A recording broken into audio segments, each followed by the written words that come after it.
I want to call on Nina and Folake and Pamela to do the introduction.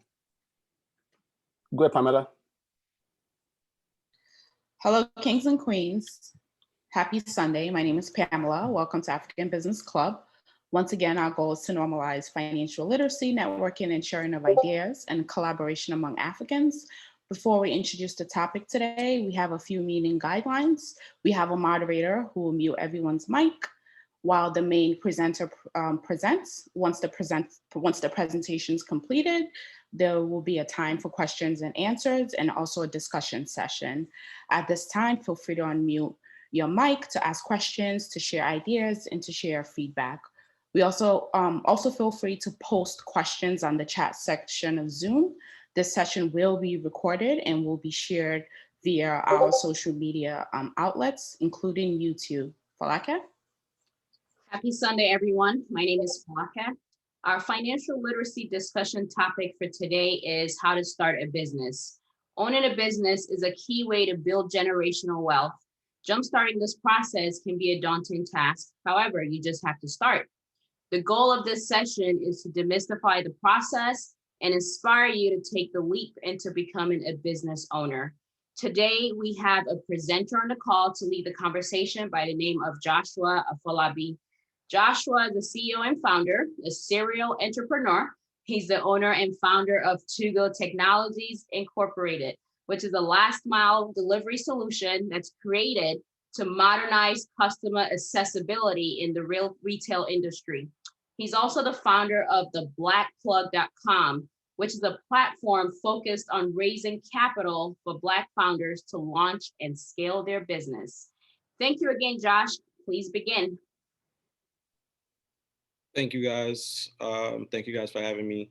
I think, so we have a good turnout, and I definitely understand some people definitely want to watch the Super Bowl. I know I do. So I'm gonna try not to keep you guys longer than 6:30, but I'm gonna make sure that I go through everything that I want to talk to you guys about. So the first thing I want to do is I'm gonna go ahead and share my screen, and I'm gonna talk about the Black Plug first. So it kind of sets off as the foundation of what we're doing. So give me 1 second. Let me go ahead and pull this up.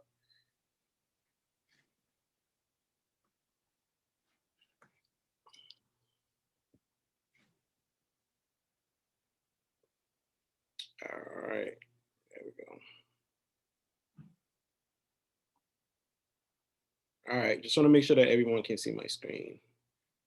So Yes. kind of just give me a Yes, thumbs up. we can see it. All right, great. So hi, everyone. My name is Joshua Afolabi, and thank you for the introduction. So I'm the CEO and founder of the Black Plug, and I'm also the CEO and founder of Tuggo Technologies, which is a last mile delivery solution platform that's going to help revolutionize the retail industry. So out of Tuggo Technologies, when I was building Tuggo here in Atlanta, I was in Atlanta Tech Village, and we were working on, growing the team for Tuggo. And during our incubator program, I actually decided to launch the Black Plug. So the Black Plug is a SaaS platform that helps colored people, business owners, be able to raise capital for their businesses, be able to launch and scale. And that grew from, again, from us just working on Tuggo, because we realized that there were a lot of Black founders who would always complain about, them not raising money and them having bad, connection with VCs, which is your venture capitalist firms. And then just, that ability for them to raise funds to start their business, scale, grow, was just not there. So, I decided to create the Black Plug. So we've been working on the Black Plug for about a year now. I think it's going to be a year in July. We're actually set to launch this platform next month. So what this is going to do is going to create an opportunity for everybody who owns a business, who as a Black founder. Obviously, the only thing that we ask is that you're Black, right? And one of the things that we have done with this platform is, as opposed to other crowdfunding platforms for businesses that ask you to give discounts or anything like that, for your service or for your product, we actually don't ask our folks to do that, right? We actually focus on them giving money back to the community. So what I mean by that is, on the Black Plug, let's say you came here and you raised $100,000. Before you take that $100,000, we ask that you give a certain percentage of that money back into the Black community. So we have a list of organizations that you would be able to give that money to. So we have things like, Black Women Code. We have things like Black Lives Matter. And we also have, just Black immigration reform to be able to help out, Black entrepreneurs and also other organizations, right, to be able to give them money. So what we're trying to do is keep that money, keep the funds back within the Black community. So this way, we're not moving money outside. We constantly keep money within the community.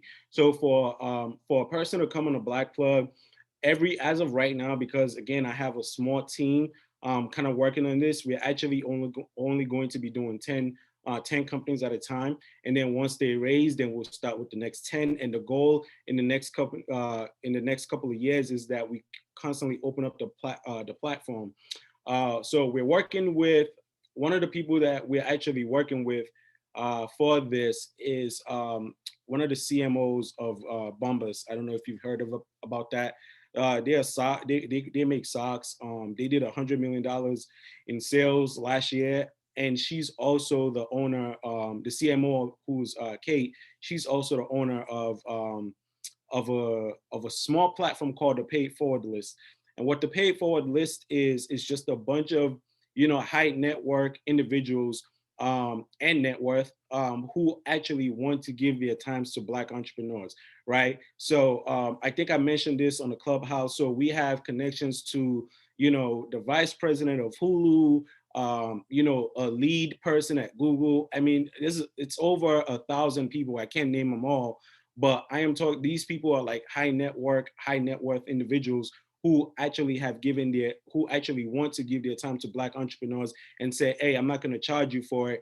Go ahead and utilize, my service, my expertise, and they'll walk you through it. For example, for Tuggo, if we were going to start, for everything we were doing, part of our legal fees were going to be close to about $30,000. And using that Pay Forward List, I was actually able to get a business attorney for free. And we still work today, and he never charges me a dime. All right. So what happened is when I started creating a Black Plug, I heard about the Pay Forward List, and I reached out to the CMO of Bombas, and I said, hey, listen, I know that you're doing this for Black individuals. Here's my company. Here's what the Black Plug is doing. Let's see how we could actually put those two companies together and actually make it something really big. So what we've done is we're starting to have conversations on how to be able to help you. So what the Black Plug is going to do is not only going to give you money to start your business, it's actually going to equip you with resources to help you scale and grow your business. Again, if I give you $50,000 and you don't know what to do with it, even though you have a business idea, if you take that $50,000, you're probably going to waste that money, right? Because if you don't have the right connection, if you don't have the right expertise under your team, you're just going to blow through $50,000. And that's not a lot of runway, right? So, $50,000, depending on who you're paying, depending on what kind of business it is, that's probably like, 2-3 months worth of capital for you to be able to move your business. But with the right person, with the right individual, with the right expertise, you could actually stretch that money and actually get a lot of bang for your buck, with that $50,000. So the idea was, all right, let's not focus on only helping Black folks get money. Let's also help them, get resources to be able to scale their business. And that's exactly what we're doing. So I really wanted to start off with this because this is the foundation that sets everything off, right? This is the goal. This is part of how you get to that $1 million business. And the reason why we also did this was because for Tuggo, which is my tech company in Atlanta, it's easy for us to go in and say, hey, we want to raise a certain round, whether it's a seed round, pre-seed, or Series A, right? But every time we raise a round for Tuggo, I actually have to give away equity in my business, in my company. Now, at this point, for me, it doesn't really matter because whatever equity is left is going to be a lot of money to be able to help my generation and the next generation. So that's fine with me. But you do have business owners who want to have control of their business, and they don't want to give away any equity. They want to actually hold on to it, and they don't need that $500,000. They don't need that, $2-3 million seed rounds. They're actually looking for, anywhere from 0 to 500,000 or $1 million, right? And that they actually are able to do that on the Black plug without having to give away any equity, right? So if you are a business owner and you want to hold on to 100% equity, right, you have to look for another way for you to raise money. One, you could either go to the bank and get a loan, high interest rate, or get denied for the loan, shut down your dreams, or you could actually go through crowdfunding. That's for people like you, right? So it's open for, people that look just like you, and then you are getting that recognition in the community as a Black business owner. So that's exactly what the Black Plug is going to do, and that's our goal. So we've been creating this platform to be able to help every Black business owner raise money without having to give away any equity in your business. The only thing that we ask again is that when you finish raising your funds, no matter how much you raise, that you give a certain percentage to an organization. I'm going to go ahead and let you guys unmute your mic and let me know if you have any questions, and I'll be able to answer them before I go on to the next slide.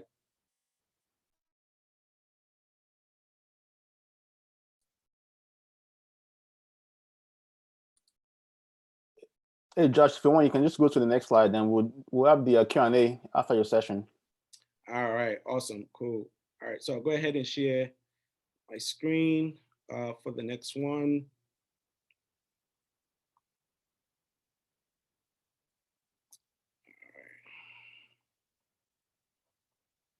So unfortunately, I can't show a lot of things on this because this is our in-house process document, but I could walk through the outlines of what the process document is and how you go ahead and build that billion-dollar business, right? I remember when I sent I had sent the topic over to Deji, and I was like, all right, this is how you build a billion-dollar business. He was like, all right, let's kind of start off with $1 million.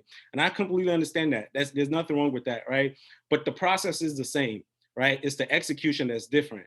So while we were on the Clubhouse yesterday, I was talking to folks about understanding what it is to be able to scale up a business and actually be able to see a business and know it's $1 million business. So the biggest thing that's important to me, right, as a founder, as a Nigerian, as a person of color, being able to come into this space is that, one, I understand that there's not a lot of people in this space. And two, I also understand that it's a lot of work. It's a lot of hard work and dedication in order for me to be able to get there, right? So, people come all the time and they tell me, oh, I have a $1 million idea, I have a $1 billion idea, and I tell them this: the idea is not the $1 billion, the execution is the $1 million, right? So the execution is what needs to match up to make $1 million, because you can have a $1 million idea all you want and not be able to execute it, and then you're not going to be able to do anything with it. So, the idea kind of goes to the grave with you. So the idea for DoorDash and Uber Eats actually started back in about 2009, 2010.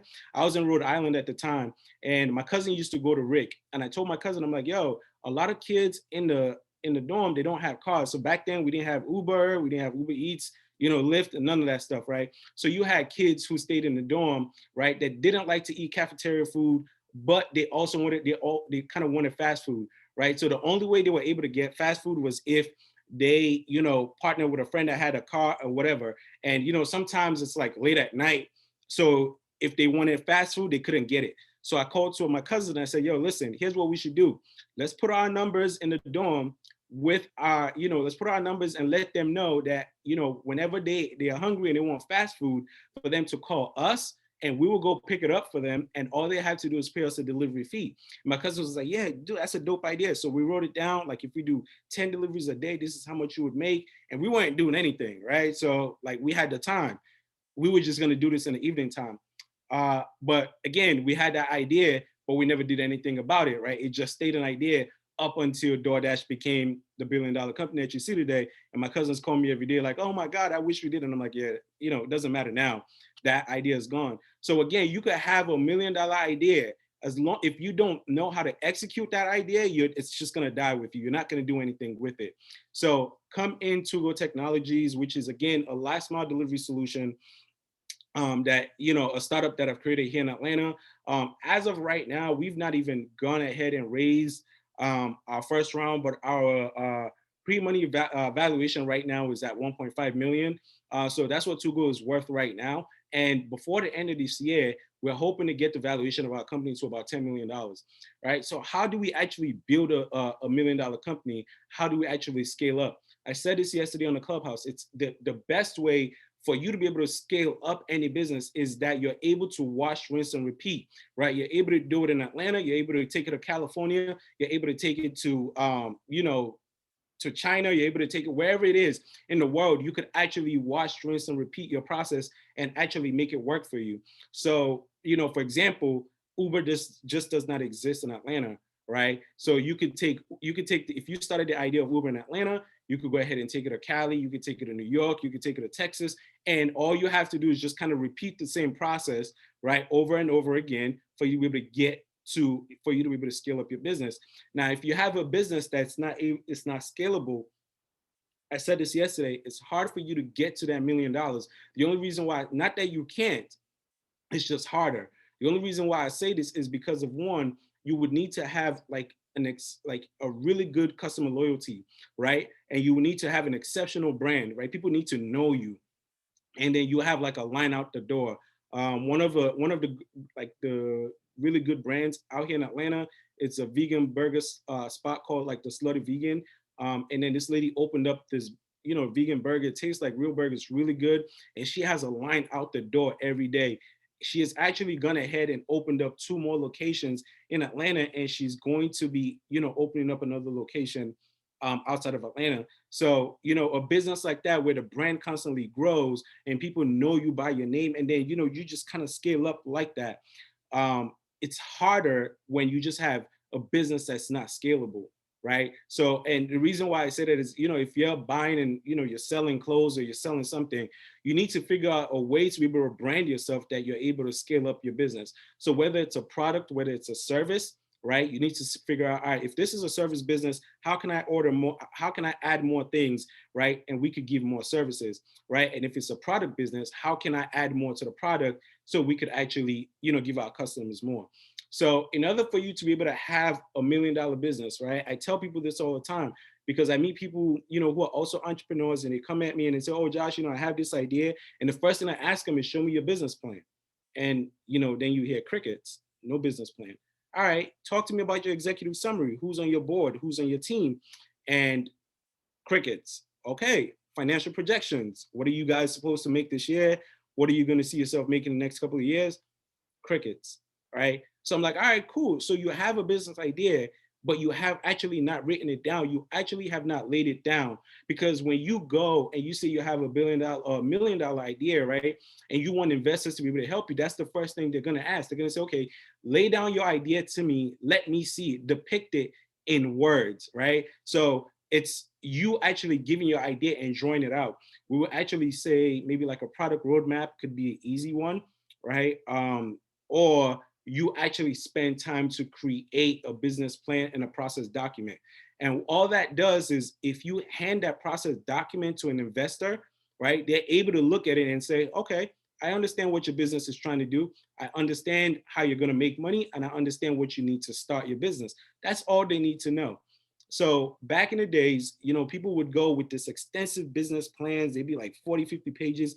Investors don't read that anymore, right? Here's what you need: an executive summary, a pitch deck, and your financial projection, right? So your pitch deck is your 22 slides of what your business is about, right? It just walks you through, hey, this is my business. This is what we plan on doing. This is how we're going to do it. This is who our competitor is. This is how we're going to make money. And boom, that's your pitch, right? This is our financial projections. We're going to start off, you know, in the negative. Maybe this year we're going to be negative 300,000. But by the time we get, you know, 5 years with the same numbers, we're going to be, you know, in a positive, you know, we're going to be making like $4 or $5 million at that point. And then this is my executive summary. I'm Joshua. This is who I am. And this is what my business is about. So this is what this process, in-house process document is. This one actually does not go to investors. This in-house process document was created by my team and myself for us to actually go in and know where we are. So we do this, you know, we touch this document maybe every quarter. We go back in, we see where we are, and then, you know, we evaluate where we are and we see where we're trying to go. So, you know, I tell people, it's like, you know, you're trying to lose weight, you need to have a plan, right? So I'm going to go to the gym 3 times a week. You know, I'm going to eat this, this, and this. This is going to be my diet. If you kind of just say, oh, I'm trying to lose weight, but you don't have a process, you don't have anything in place, it's probably going to take you a longer time for you to lose that weight, or you're probably going to fail. You're probably not going to lose the weight anyways. All right. So what this is that document that helps us evaluate where we are, right? Where we're trying to go and what's missing at the time. So the first one is the executive summary, right? And what the executive summary outlines is a summary of the problem of which your company is solving, right? So this is the problem. This is exactly what we're solving, right? The second one is the solution, right? So this talks about how the product, in this case, Tuggo, is supposed to help solve that problem. So one, we identify the problem, we figure out how we're going to solve the problem, and then we go to our target market, right? The folks who actually would benefit from the solution of this problem, right? And then we also list our competition. Do we have other people in the same space who are trying to solve this problem? And then we go to the financial summary, like this is how much it's going to cost, this is how much we're going to make. And then we go with our funding requirements, which kind of explains how much money we're going to need to start the business, how much money we want in a seed round. So let me kind of explain that, right? So when you're trying to raise money for a business, right, you have your pre-seed, you have your seed. So the pre-seed kind of is something that's more recent, right? They used to kind of just go straight seed, Series A, Series B, Series D, and you know, and every series is a funding round, right? So every series is a series where investors will come in and give you money to grow your business, right? So I think DoorDash or Uber, Uber is about Series G right now, if I'm correct. And don't quote me on that. I can't remember what series they are, but they're like, Uber is still raising money. They're over $1 billion company. And as of last year, Uber has still not made $1 in profit. So Uber is still not being a profitable company. Now, that does not mean they're not worth a lot of money. They still are, but they use the money to actually buy other businesses and scale up, right? So the company is worth that much, but they still have not made $1 in profit. And I'm not sure about how that turned out in 2021. All right. So in your pre-seed, right, this is where investors or angel investors at this point would give you money because you have an idea. It's kind of hard to raise money in a pre-seed without an angel investor. So VCs, venture capitalists, don't really like to give a lot of money in pre-seed rounds, because at that point, the investment is high risk, right? So you can have an idea, but you've not been able to show them how you're going to execute that idea, right? So it's very hard for you to find a company that raises money in a pre-seed round from VC, but you could potentially find a company that would angel investors or family and friends that will kind of give you money, you know, for your idea. When I actually had started the idea for Tuggo, I remember I called a friend of mine and I said, hey, listen, I need this amount, and this is the idea. He was like, all right, show it to me. I showed it to him, and boom, he sent me a lot of money, like immediately. It was like, no questions asked. He was like, yo, I believe in what you're doing. You know, just put me down for a certain amount of equity in your business, and, you know, we're going to work it out later. And that was it. That's kind of how I got started. So I was raising money. I was kind of bootstrapping, right? So I took money from myself, you know, I was working, and other, like, you know, like my family, I tell them like, hey, you know, you guys, I need this certain amount, and kind of like put money together to be able to like put some of the documents that I needed to get to the next round, right? So with your executive summary, you're able to depict exactly, like your executive summary should be 1 page, 1 or 2 pages. It just tells, hey, this is the problem, this is the solution, this is who the target market is, this is our competitor, this is my financial summary, and my funding requirements. I need, you know, $500,000 to take this to the next level. And once you're done with that, you could highlight the opportunity, right? So you talk about the problem that's worth solving, and at this point, you're showing them like, yo, this industry is a $50 billion industry, right? And my solution is going to come in and help you guys. And you're talking to the investors at this time, right? You're saying my solution is going to be able to come in and take a little piece of that $50 billion pie, right? And we're going to be able to make a lot of money because my solution is going to solve problem for a lot of people, right? So in the opportunity part, you're actually just showing them about your solution. You're validating a lot of the things that you're doing, right? And you're drawing out the roadmap. This is where we're going to start, and this is where we're going to finish. Now, the reason why I say that is a lot of people come to me and they say the exact same things. Yo, this is what I want my company to do. This is where we're going to be. We're going to be $1 million business. And I'm like, all right, I understand that.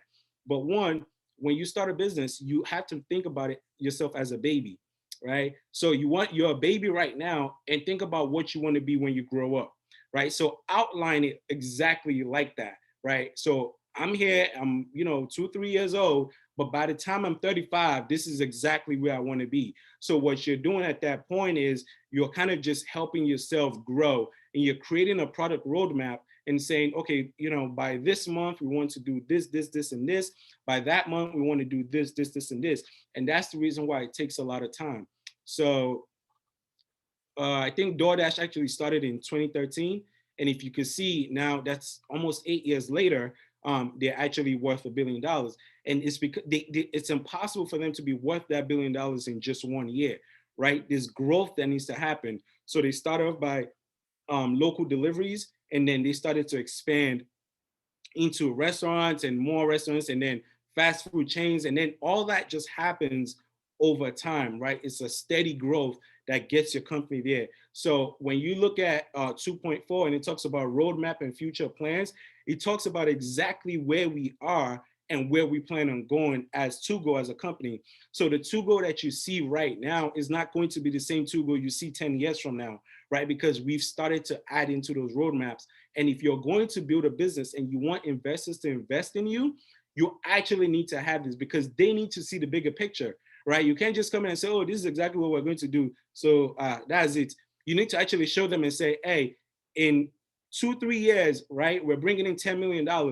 In 4 years from there, we have to bring in about $35 million. And this is how we plan on bringing in $35 million, right? You actually have to be able to show that roadmap and then show them the plans of how you plan on getting there, right? We all know YouTube is not the YouTube of like 20 years ago. Same thing with Google. All the big companies that you see at the beginning stage, they all had a roadmap. And you follow that roadmap, again, just like a diet, right? You follow that roadmap until you get to the top. And your roadmap, you could constantly work in an agile sort of setting, in the sense where your roadmap does not need to be set in stone, but you could constantly like improve on your roadmap and then, add things. And, there could be things that changes, like government policies, changes in industry, technology, things like that may affect what your roadmap looks like. But the bigger picture is there, right? We need to get from, again, a 5-year-old child to 35-year-old. And this is how we're planning to get in there. So the third one I'm going to talk about is market analysis, right? So this is where you go ahead and you size up the market, right? What the market needs, the market trends, market growth, who are your key customers. This is actually what you do. You spend time actually analyzing the market. So in this market, for example, this is a $50 billion market, right? Let's see how many of these people actually would need our product out of this $50 billion market, right? And figure out what the needs are. Figure out how you're going to grow in that market space. Figure out who your key customers are, right? And then constantly work on being able to grow your key customers. And that part, you end up growing your market. So I said earlier, and I think I said this yesterday, one of the guys who actually left the program, which we also just left from, it's called Atlanta Tech Village. And he built a company from the ground up. And I was wrong yesterday. His company is not actually worth $1 billion. They're actually worth $3 billion. And he's Nigerian. You can look him up. His name is Tuggo Technologies, right? He's the owner of a company called Calendly, right? And he started just exactly the same way we started. He's here in Atlanta. He's he was part of our program. So he was one of the people who left the program first, right? Because his company kept scaling up and they kept building. So they had to, find their own office space and all of that good stuff, right? And how did he build his company? The same exact way, right? So bootstrapping, right? And that means just using your own money. That's what bootstrapping is. using your own money, using family and friends' money to be able to start your business. And he's able to I think they just closed out a Series A for 560 or $530 million, right? And his company is worth $3 billion.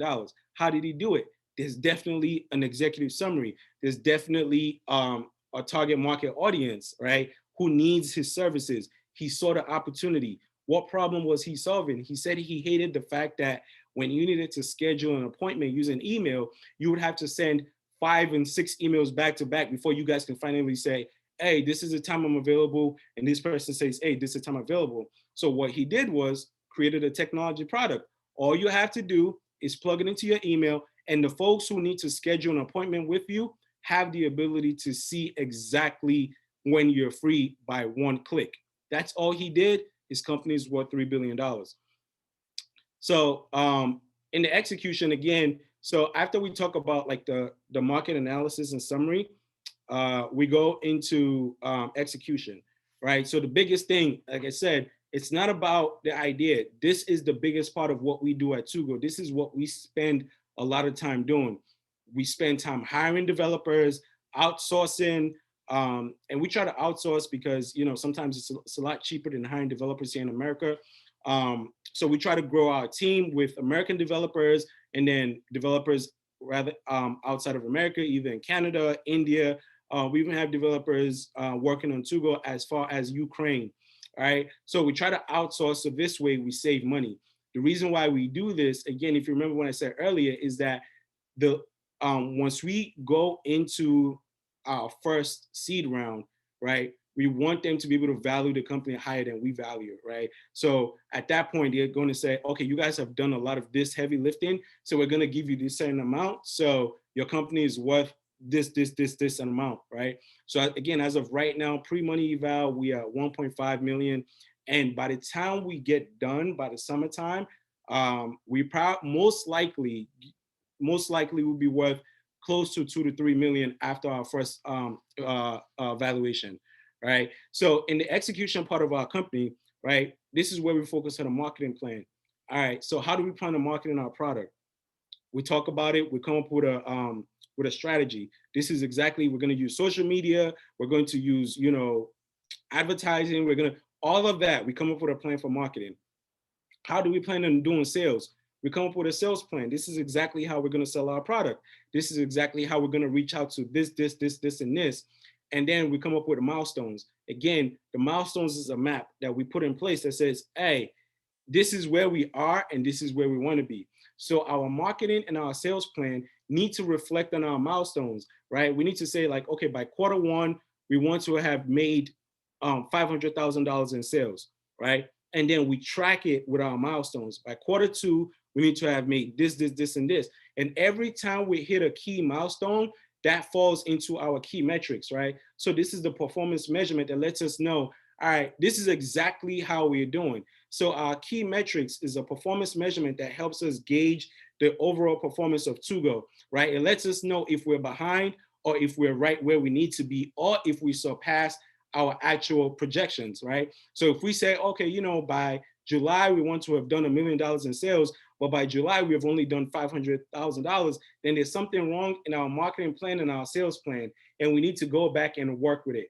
If by July, we have actually done over $2 million, then we know, oh, wow, we're actually exceeding, you know, the plan that we actually put in place. This is working. How can we constantly improve, you know, our process plan?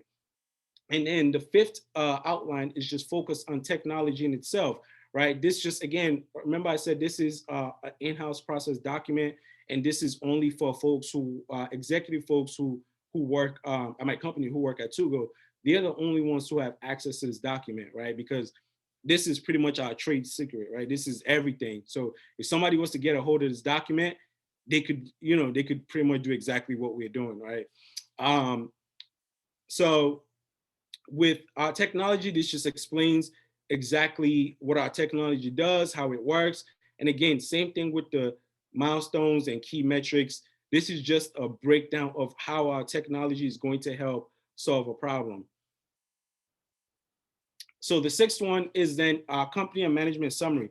So this is very simple. This just kind of breaks down organizational structure, right? This is who we are as a company. I'm Joshua, I'm the CEO and founder. This is Janae, she's the co-founder. She's also the chief product officer. This is, Bob, he's the CTO, and it kind of breaks that down.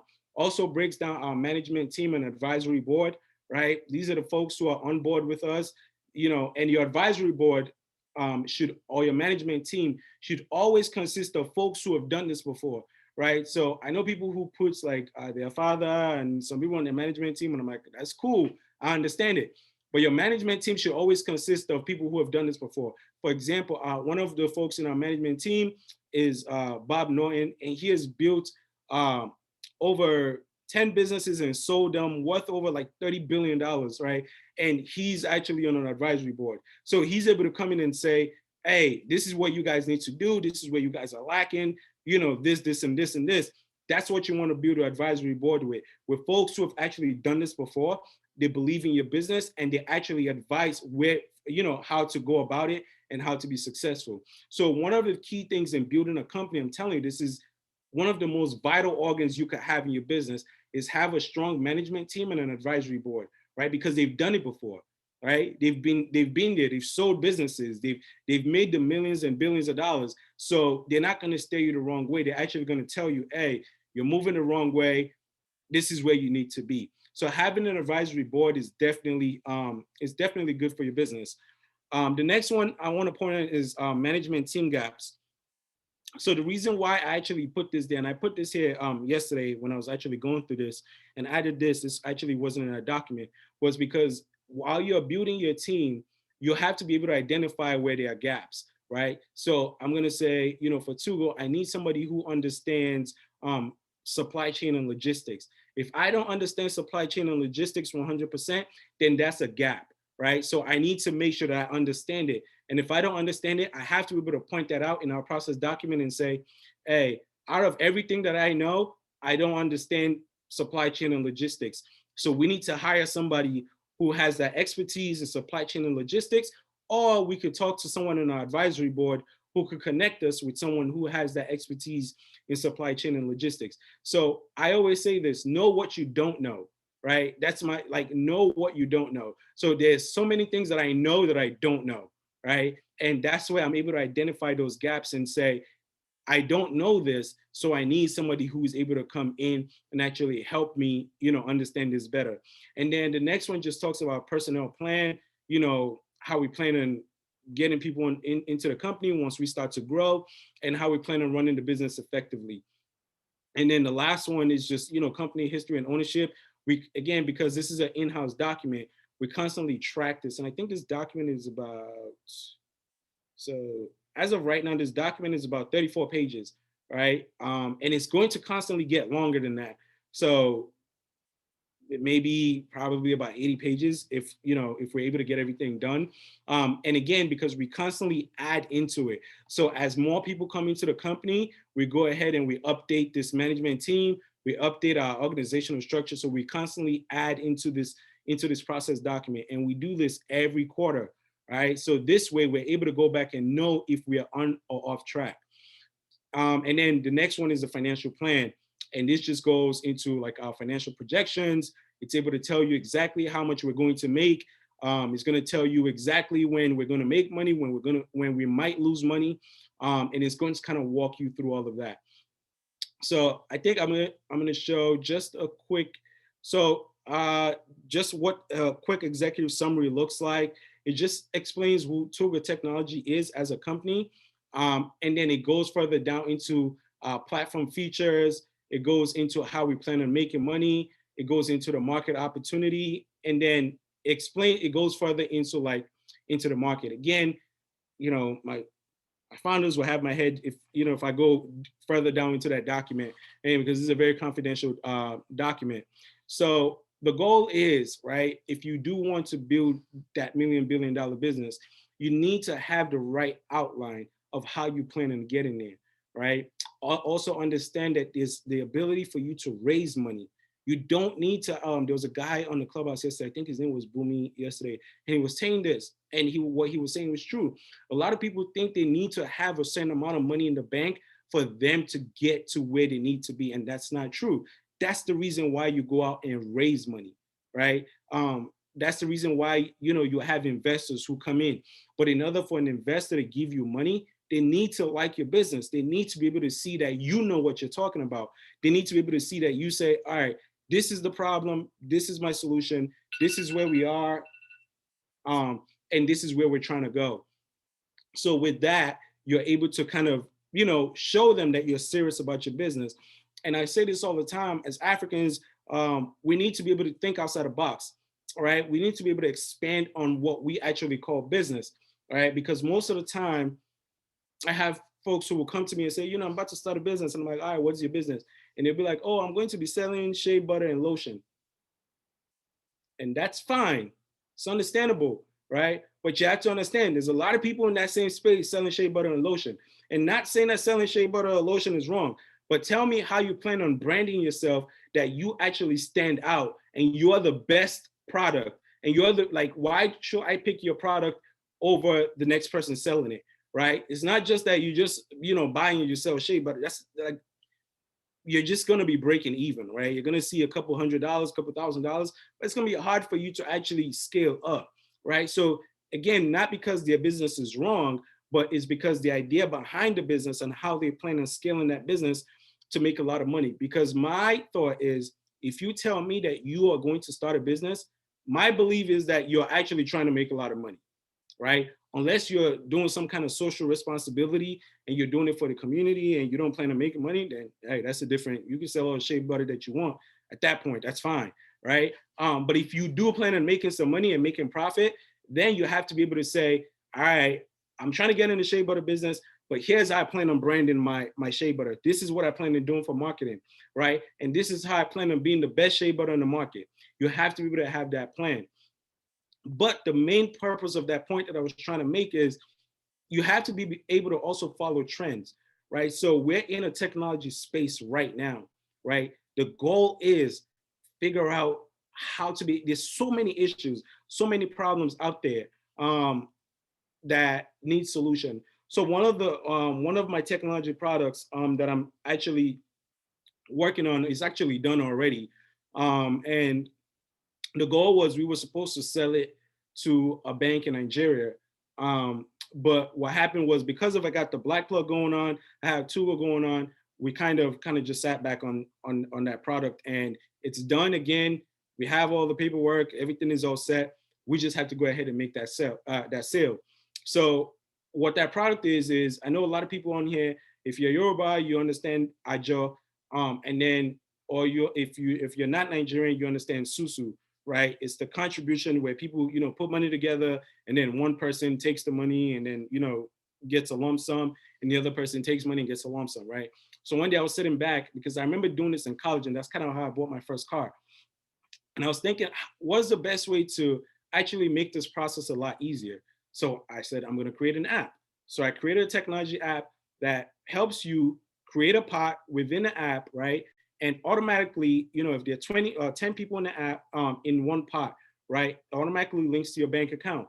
So what happens is the whole process of Susu or Ajo is now automated. You don't have to go and give somebody money or call somebody and say, oh, this is how much I'm going to give you. And then you start hearing stories that, oh, my money was missing or whatever. All of that does not happen. Within our app, all you have to do is create a pot, invite your best friends, your close friends, family members, whoever wants to be in that pot, by sharing a link with them. When they get into the pot, they link their bank account.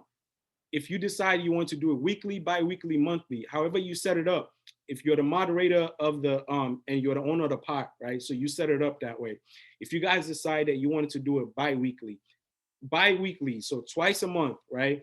What the app would do is automatically going to debit everybody else's account and deposit it into the person's account whose turn it is. And then the app will constantly do that until everyone gets their money. And boom, that's it. You don't have to worry about it. You don't have to worry about, going to go or remembering the date or the time you're supposed to give the money. All of that is not going to be a problem. So we automated the whole system of Susu process or the Ajo process, right? And the goal is to be able to give it to a financial institute, right? So they could act. The only reason why I don't want to run that business is because I figure a financial institute would definitely run that better, and they'll be able to make money and monetize that app better than I will at this time, because my focus is on Tuggo. So again, also another technology product that we're working on at this point. So Tuggo as a company, right? So just kind of, because you guys be like, oh my God, he has so many businesses. But one of the things I wanted to do was, because I have an act for trying to solve a problem. So I decided that we wouldn't use, Tuggo would not just be one product.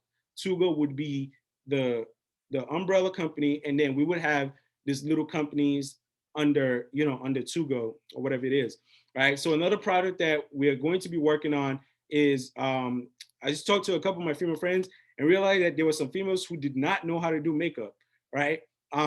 And like when they tried to do makeup, it looked horrible. So I figured, all right, listen, there's got to be a solution for a way for women to be able to do makeup that don't know how to do makeup and make it easy for them. So what did I do? I started drawing out outlines for a new app, and I started talking to my team.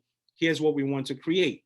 All right. So with this new app, we're going to have females who do makeup, be able to sign up and make money through the app. And if you don't know how to do makeup, you're going to be able to use the app, take a picture of your face without the makeup, right? The system, the AI technology is going to help simulate different looks. So as of right now, we set about 5 looks. So as a female, you're like, all right, I like this look, that look, or whatever it is. You select one look. When you select that look, it's going to tell you all the materials that you need to be able to get that look. So you guys don't make fun of me. I don't really know a lot about makeup, but like, I don't know, bronzer, whatever it is, whatever makeup, whatever items you need, right? You're going to be able to figure out what you need to be able to get that look. So how do we make money? The owners of the makeup, whatever, they're able to advertise through our app, and you're able to make purchases within the app for those products and get it shipped to you. So then you book an appointment with a makeup artist, right? The makeup artist will get the notification, same app, right? And then you guys will book a session together, and then virtually the makeup artist would walk you through being able to apply makeup and everything. So she can see you as you're applying your makeup, and then telling you if you're doing it wrong, and kind of walking and guiding you through the steps of being able to apply your makeup. So that's just one of the other solutions that we're working on right now. I don't know how far that's going to get. Usually these ideas come up, we work with it, we see how we can scale it up. If we feel like, we're not going to make a lot of money through it, we can still build it and then we'll sell it, right? But if we feel like we're going to make a lot of money from it, we'll keep it under the umbrella of Tuggo, and we'll constantly work like that. So that was my presentation for today. I'm definitely open to questions, and I would love to hear what you guys have for me. Hey, Josh, thank you so much. Great information, really exciting. So guys, this is the Q&A session. If you have a question, just raise your hand and we would call on you to ask your question. Josh, I'm going to go first, right? So you mentioned one of the gaps is the management and advisory board, right? Can you just chime in on how do you get the right folks on that team, right? And do you have to pay them? How do you go looking for them, right? If you can so that's a good talk question. about that. That's a very good question. You should never have to pay anybody on your management and advisory board. Never. If anybody asks you to give them money to be on your management advisory board, run away, right? Because they have to understand that you're bootstrapping your new company, right? So how did I find my management and advisory board team? I did a lot of research, right? So that's what, like, the internet is your best friend. You do research with people who are in your field, who have actually built maybe not exactly the type of your product, but sort of like they're in the same industry, or kind of like in the brother sister neighborhood of your industry, right? And then you reach out to them and you talk about your idea. Definitely have them sign an NDA. Now, here's how you know you have a really good company. When your advisory board or your management team says, all right, definitely, I'm not going to charge you, but in order for me to sit on your board, give me 0.3%, give me 1% of your company. Trust me, that's how you know that you have a good product, right? Some may not even ask you for anything. They may just ask to sit on your advisory board, right? Because with the hopes that they sit on your advisory board or your management board, they know that as you constantly grow, they're going to be able to tell you like, hey, I actually want to buy some equity in your business. And because they were there from the beginning, you're not gonna want to say no, right? So what they're doing is they're creating that relationship. They're seeing how your business is going, and they definitely be like, okay, you know what, Josh, at this point, how can I, I would like to buy a certain percentage of your company, blah, blah, blah. But researching is how you definitely get your team, networking and all that good stuff. That's how you get your management team and advisory board. Awesome, awesome. Thank you so much. Hey guys, if you have any questions, raise your hand and I'll call on you to ask your question. While I'm waiting for people to raise their hands, Josh, you mentioned at the beginning about the Pay It Forward initiative. Could you just discuss more about that?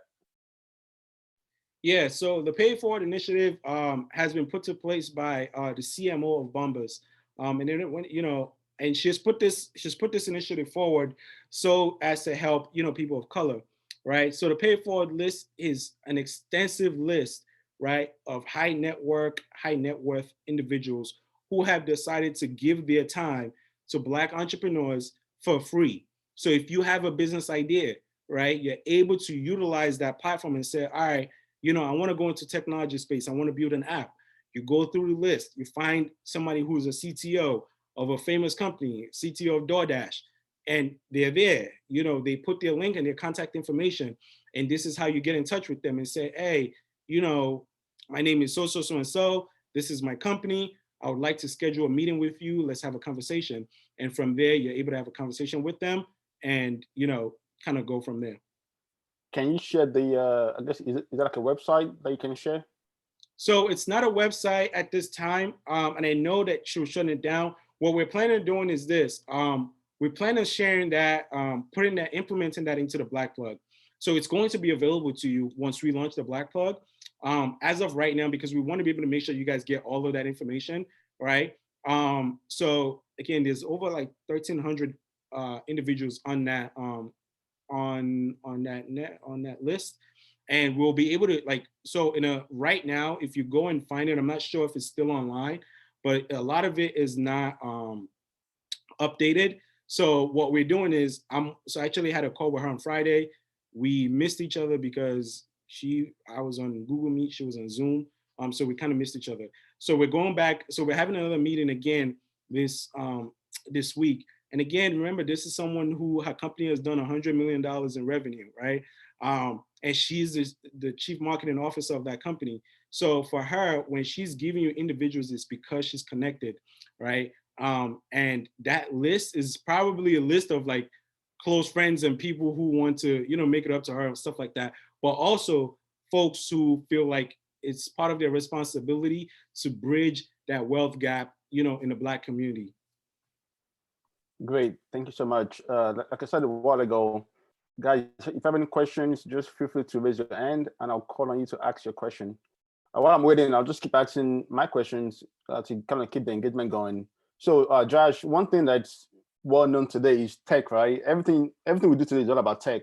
So how do people infuse tech into their ideas, right? How do you get someone to, if you have no clue about coding, how do you get someone to help you code? How do you get someone to kind of infuse that technology into your ideas? Because it seems like everything you do today is all about apps and things like that, right? Can you just? Yeah, that's good. That's another great question. So I have no background in coding, zero. I have zero background in coding. I do, however, have a background in IT. But another, back then, if you wanted to build like a company like Microsoft and stuff like that, you definitely needed to code. But as of right now, these companies, you don't need to know how to code in order for you to build a business, right? So the first thing is that you come up with the idea. If you do understand that you need a developer to help you with that idea, then the next thing you start to do is do that research. There are a lot of companies out there who will code for you, even like an MVP, a minimal viable product, right? So, they don't even need to code your full product, right? But they could just kind of help you get to that MVP stage that, you could use to test the market. So in order for you to be able to get that, all you have to do is research, find, software engineers who are looking for jobs, who are looking for projects, and tell them, you could utilize websites like, I think it's called upwork.com.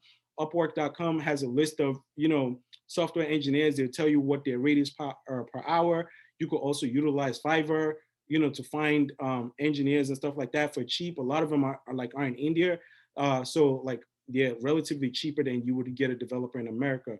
And a lot of connections that I built early while we were building Tuggo actually started from there. I got a lot of developers from India, got a lot of developers from Ukraine. And then as, we built the product, we had things in place. Then I started coming to America because at this point I knew that I needed, more seasoned developers that would actually help me get my product to the next level. Thank you. Thank you. I don't see any hands on my side for any questions. I'm going to ask this next one. Falami asked Falami the does. question. Okay, go ahead. Falami and CEO Alon. Okay, I see you, Anna. Hi. Falami, question. Yes, hello. Good afternoon, kings and queens. So Josh, thanks again for the presentation. Very informative. Quick question for you was just about the investors, right? So I'm thinking ideally, if I could just go to my rich uncle and say, hey, Uncle Alpha, give me the money. It's real simple. I'm dealing with one person. But if I have, friends and family, and I'm got like maybe 10, 12 people, they all donated X amount of dollars, and now I'll be able to get my company started up. What's your take on buying them out once you're good to go? Or is it, more ideal to just keep everybody? You like money too much. Trust me, I understand. No. It's not about. I don't want it to come across like it's money too much. I'm just thinking like it's always simpler when you have one person.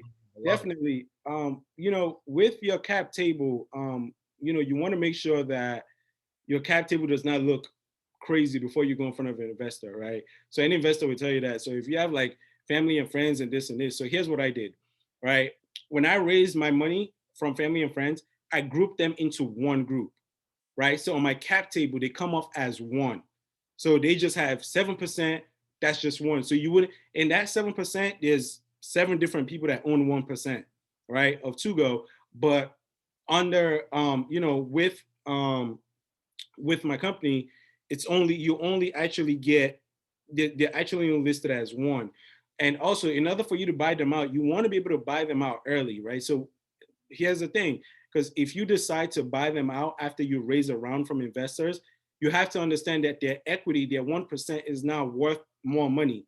So if you're going to buy them out, you probably want to buy them out a lot earlier than before you raise money, right? Or if you're going to do it a certain way, you probably don't want to let them know that you're raising money, right? And then when you get the investor, you call them and say, hey, I know you gave me $2,000, but I'd like to buy you out. How about I give you $4,000, right? And then you could buy them out early, because a lot of times, if you have the wrong investors on board and they know that your company is growing, it's going to be hard for you to buy them out.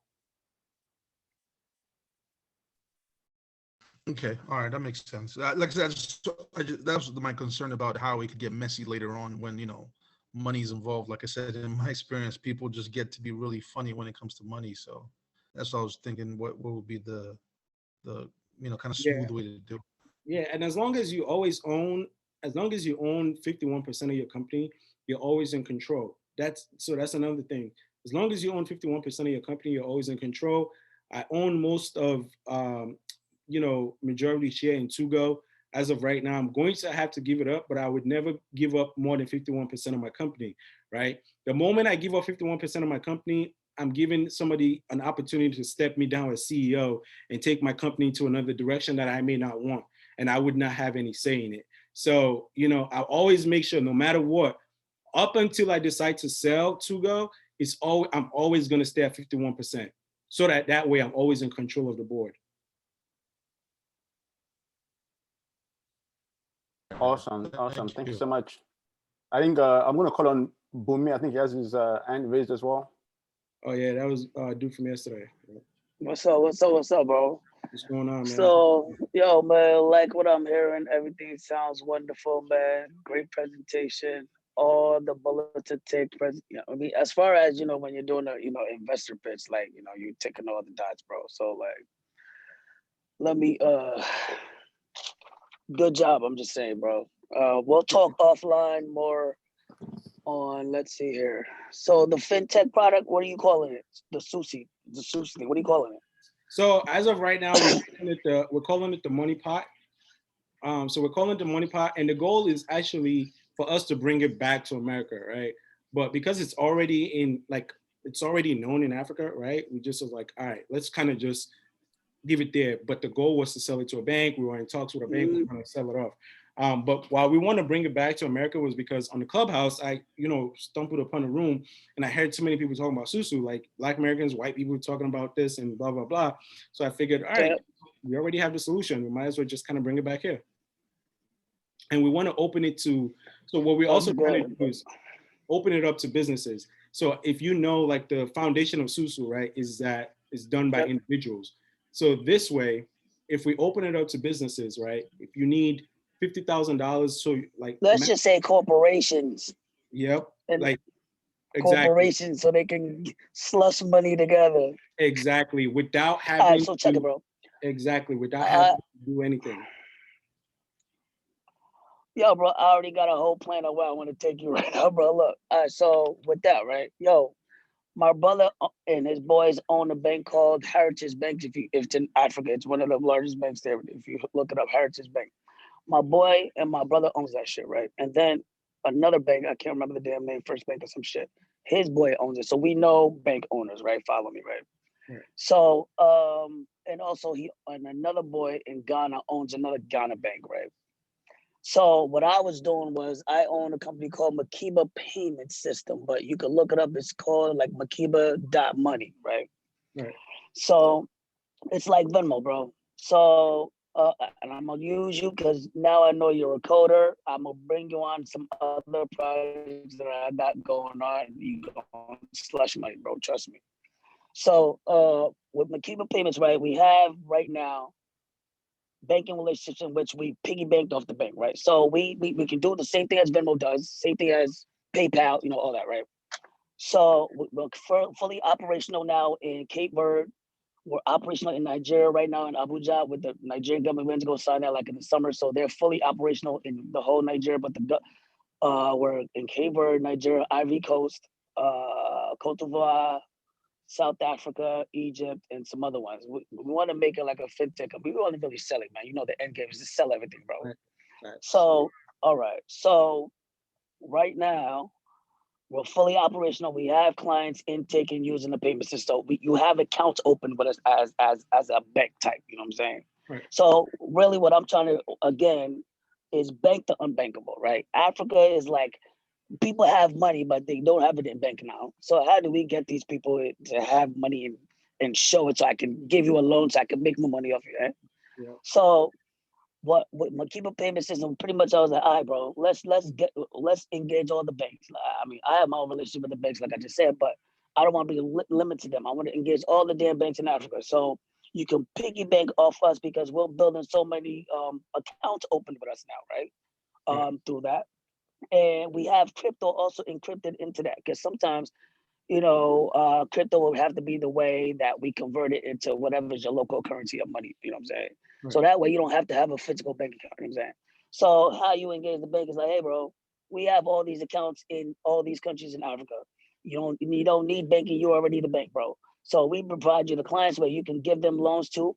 We have the supply chain back end. So, your money is there. We control the money as far as the account gets put in one account that's lodged to Makiba Payments, and then we send it to whatever's your account on ground, so it's like a seamless thing.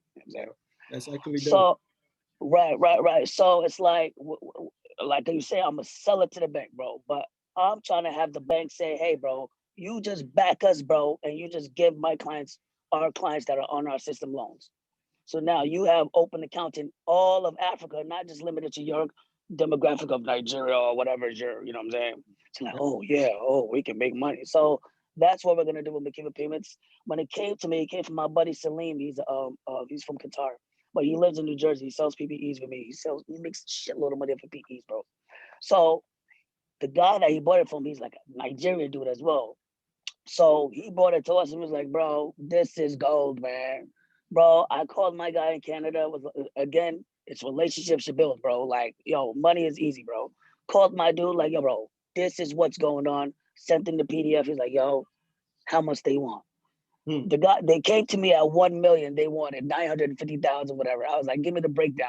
How much you gonna spend it? Dude, I said, bro, we gonna scale this to 5 million. Told my dude, no, bro, they want 5 million, bro. Said, Squirrel, no problem, love it, we can do it. Got on the phone with him and his attorney, because his attorney has information in regards to licensing and how to get paid and blah, blah, blah, attorney shit, you know what I'm saying? Right. Loved it. In about a month, we're working now to finalization of equity and shit like that. You know what I'm saying? That's it. So it's that fast. You know what I'm saying? From they have it going on. It's a concept they have going on. So it's like we don't have to do too much. We just got to give you some money. So investors love that. You know, they don't have to do too much. They like the idea. They see it. Cool. So out of that, I said I wanted 10% equity, and they took what, 35, and the owner still has 51% majority. You know what I'm saying? So which is always what you want. So that's always good. Then we have this other thing called, let me look at it here, Ride with Valley. It's like it came from these Ghanaian venture capitalist kids, man. They're like 19, 25, bro, like young kids, bro. So it's like they're really just trying to compete with Uber, bro. That's it. So since there's no other competitor, I was like, shit, okay, bro. Yeah. So I'm like, yeah, they need like 950,000 or some shit. I said, bro, we're gonna scale down to about 10. So that's something too. So again, I like that you're a developer, so we're gonna definitely work more. I'm gonna try to work on Tuggo with you because I have somebody for you, bro. I got somebody for you for that one. All right, let me look at the notes that I was looking at. Great, thank you. Notes that I was looking on. Yo, Great. so Suso, no, the makeup app. So that right there, I think is gold too, bro. So pretty much on that, it's gold because sponsors is how we gonna make bread, bro. Exactly. And you think about it, bro. Kleenex, Mac, NYX, make the link home, bro. They'll throw out slush money on that. Yep. Tip, bro. So definitely want to work on you with that because that's easy bread, bro. So check it. So for Tuggo, let's say that's your big right now. That's you're working on that. Evaluation is 1.5. Great, no problem. What more do you need to scale up and give me the breakdown of, let's say, okay, yeah, 1.5 is the breakdown. Let's say if I could give you 5 million, give me the breakdown, what you're gonna use it for. What's your marketing? Because this is an app. So how do you plan to do the marketing and let everybody know so they can log onto the app and blah, blah, blah. How do you plan to monetize it since these investors are giving their time for free? How do we monetize that on that platform? Is there a membership type of thing? We work, since we're a last mile delivery solution, we work strictly, so we have 3 revenue channels, right? So we actually have 4 revenue channels because we added one last week. So we have the subscription model, we have the delivery fees, and then we also sell data and revenue, data and analytics, I'm sorry. So we sell data. So just like, that's the reason why Facebook is free. That's the reason why Instagram is free. They sell your data, and that's how they make a lot of money, right? So we sell consumer patterns and behaviors to marketing firms. That's where we make a lot. Bang. And also the last one is we also get a certain percentage from like our merchants and stuff like that that are going to be utilizing our platform. So that's kind of where we are. Great, thank you so much, guys. Awesome. Any more questions from anyone on the phone? To ask a question, raise your hand, and I would call in to ask a question. I'm going to ask you one more, Josh, before we close out. So there was a thing saying that most small business will fail in the first 5 years. Yep. Right. Can you just, from your experience, right, what do you think is the cause of that, right? And how can we avoid those pitfalls? And that should be the last question. Yeah, so that's actually a very big question, right? So startups are actually supposed to go up and then go down, right? So when the startup goes up, they're looking for it to go down, right? The biggest thing, the reason why startups fail in the first 5 business is structure and team, right? That's the biggest one, structure and team. So as a CEO, like I said, I need to know what I don't know. So I need to pull people in that actually do know what I don't know and help me.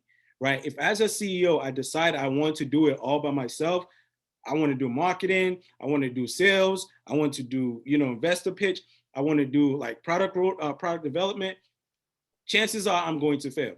And that's exactly what happens with a lot of business owners. They try to do it themselves. So the key to having a successful business is having the right team. Your team needs to be so strong that, you know, when you guys are actually about to take that dive, they can actually predict that and tell you like, yo, you know, we're falling. This is exactly what we need to do to get back up there. So if you see a business that falls in the first 5 months or even less than 5 years, it's because they have a poor management team. Awesome. Thank you so much. Hey, lots of gems. I appreciate it. So I'm going to call on Doing for the closeout.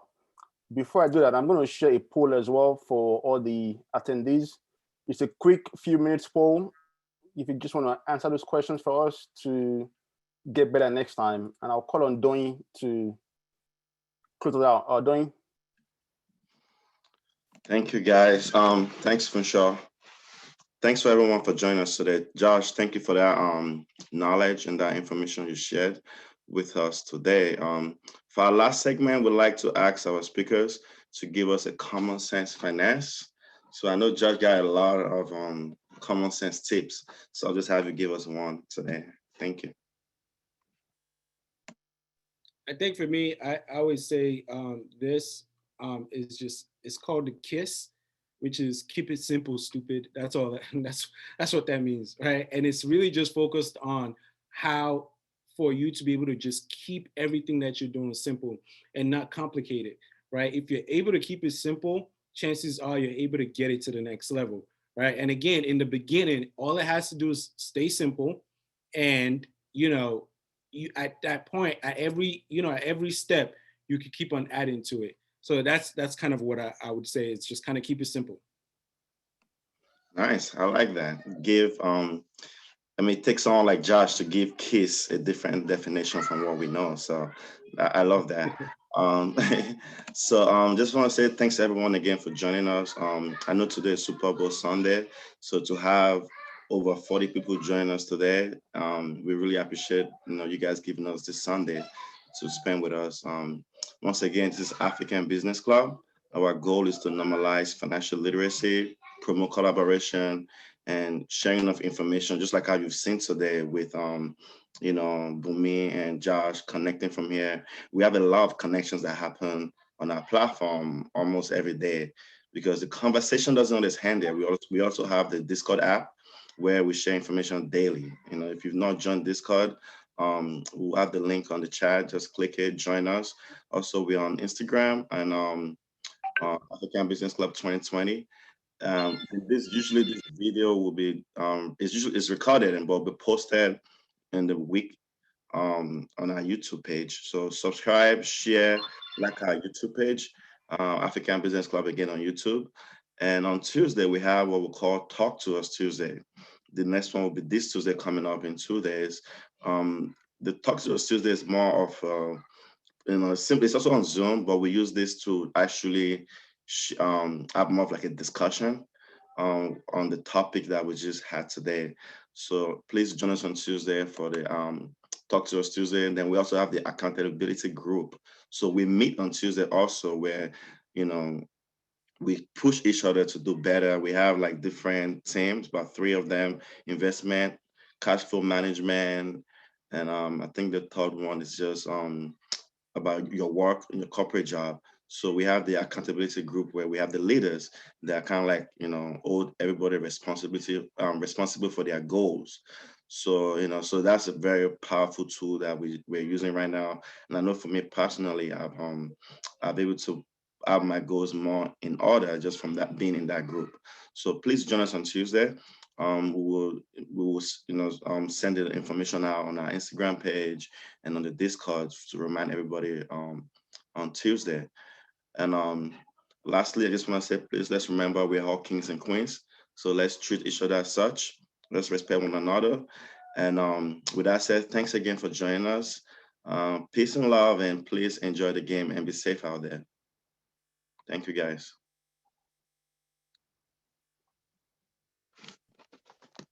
Thank you. Hey guys, if you can, please take the poll just to give us some feedback on today's session.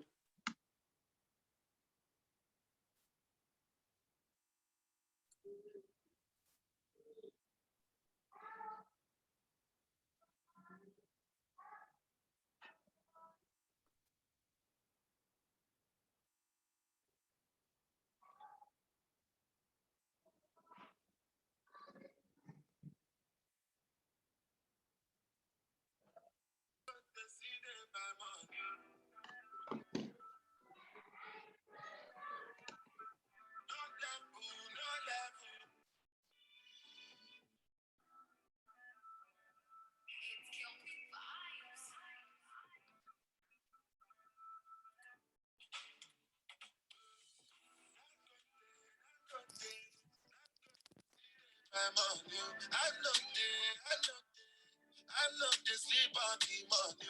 Who I be?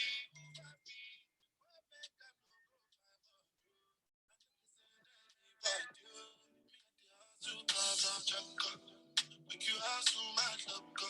I know be you, Lord, I know be Polo. Oh, I'm a to bella fuck up. Show you my color. She wanna pay me a lot, Polo. Give me go more, yeah, I want Polo. They matter plenty, I know me only Santa. Oh, no, no, no.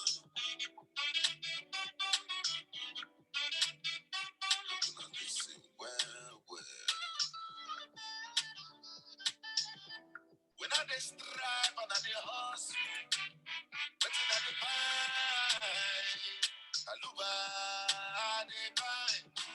When I dey move from place to place, wetin I dey buy? Na the dollar I dey buy. And I don't do yes, yes, yes, yes. Many people don't tell me, oh no, only láti lówó, only dandan. Today be more than you. Is it because I did do have for love? If I get you cash, I could tell you love, I will give you cash, I could be your sponsor. Money, yeah, me will be more than you. Is it because I did do have for love? If I get you money, you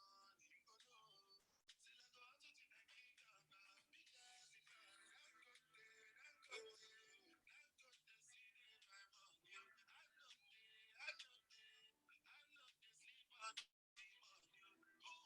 Who I be? Where make